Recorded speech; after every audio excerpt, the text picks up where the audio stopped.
This past June, thousands in Nairobi, Kenya, greeted President Obama for a bilateral meeting with the country's politicians. But instead of focusing on trade as expected, Mr. President had something else to get off his chest. The Guardian of January 22, 2015 reveals he launched an unprecedented defense of gay rights in Africa, criticizing President Uhuru Kenyatta's cruel laws. Kenyatta disagreed, echoing the long-standing sentiments of many African leaders. Homosexuality is not native to Africa. In fact, Zimbabwe's President Robert Mugabe argued to the UN in September, Africans are not gays because homosexuality is an imported, white disease. However, anthropologists Will Roscoe and Stephen O'Murray suggest today's African leaders need a history lesson. Their book, Boy, Wives, and Female Husbands, details records of same-sex partnerships in Africa, extending back centuries. By compiling diaries and records of European missionaries, Roscoe and Murray demonstrate a tradition of not only homosexual acceptance, but celebration. The Library of Congress argues on January 22, 2015, 38 of the 54 sub-Saharan African countries have anti-gay laws with penalties ranging from prison to death, fueled by this idea that gay people are not native to Africa. Therefore, an examination of the true history of homosexuality on the African continent is of paramount importance. So let's first examine indigenous African homosexuality. Next, explore how we know for sure, before finally discussing implications, shedding light on a history shrouded in myth. Research over the past century has uncovered homosexuality across all 5 African regions. Now, I got less than 10 minutes, and Africa's still a continent. We'll focus generally on homosexuality among men and women. First, homosexual African men were consistent features of native societies and social systems. Fordham University explains on February 27, 2015, in the Horn of Africa, various kings often preferred male concubines and could even ask for a boy's hand in marriage in return for spears or cattle. The aforementioned Guardian flies us up north to the Simon Messing tribe in Ethiopia.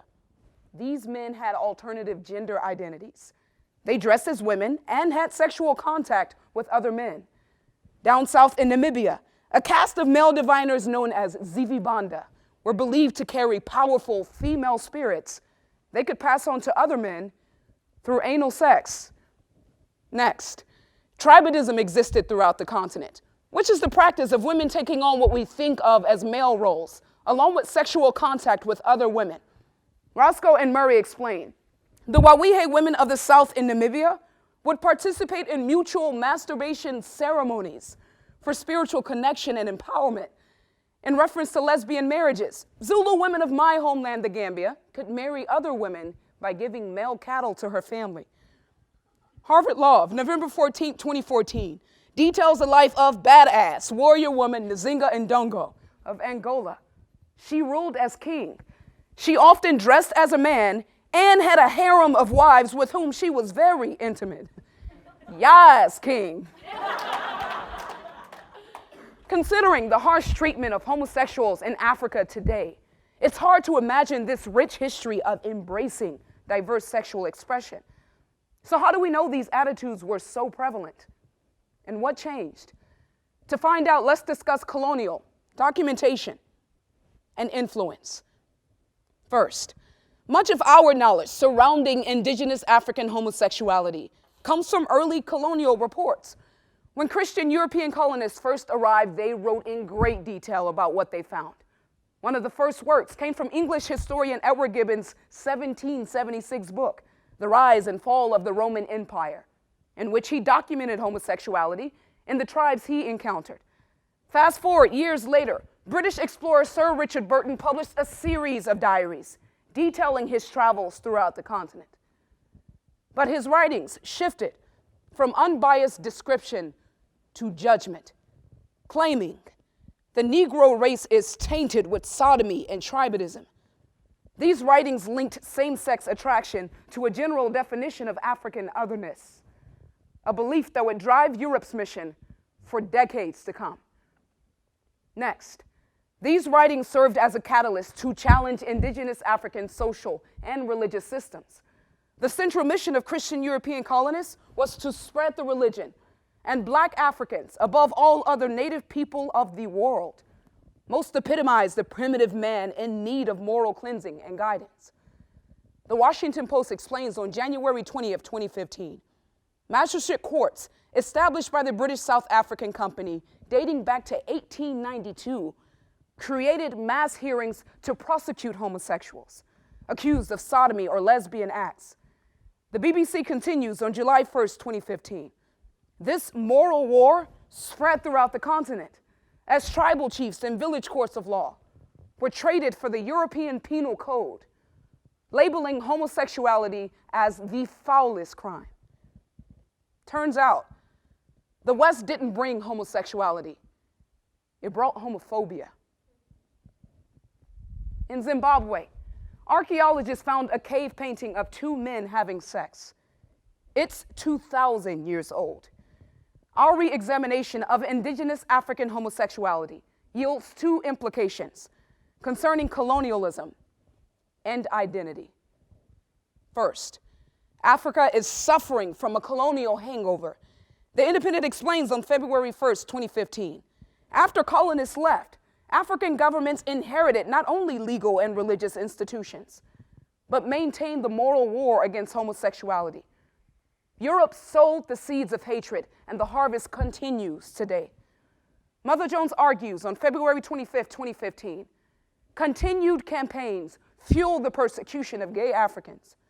From Yahya Jammeh's gay-shaming rallies in the Gambia and Yoweri Museveni's Kill the Gays declaration in Uganda, to the continued practice of corrective rape in Cameroon, where according to Amnesty International, forced intercourse is thought to cure lesbians.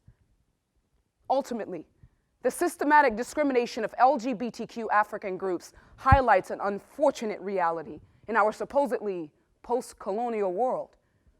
Colonialism doesn't end when invaders leave, because their moral echoes infect for centuries. Finally, this history provides an empowering component of queer African identity. Our sexualities and our nationalities need not be in conflict. My whole life, growing up as a Gambian, I was constantly reminded that gay people had no place in Africa, while Europe has reconciled its past, raising up the likes of Oscar Wilde or Alan Turing. Icons who look like me and my African brothers and sisters remain rare. Activist Sarah Prager laments in the October 6, 2015 Huffington Post, "Those who harass us justify their campaigns by claiming they are defending traditional values. This research demonstrates they are wrong. My country was built by queer kings and queens. And though its current leaders may continue to arrest, to torture, to murder people like me, this history shows that my sexuality does not erase my heritage. Rather, it proves I belong."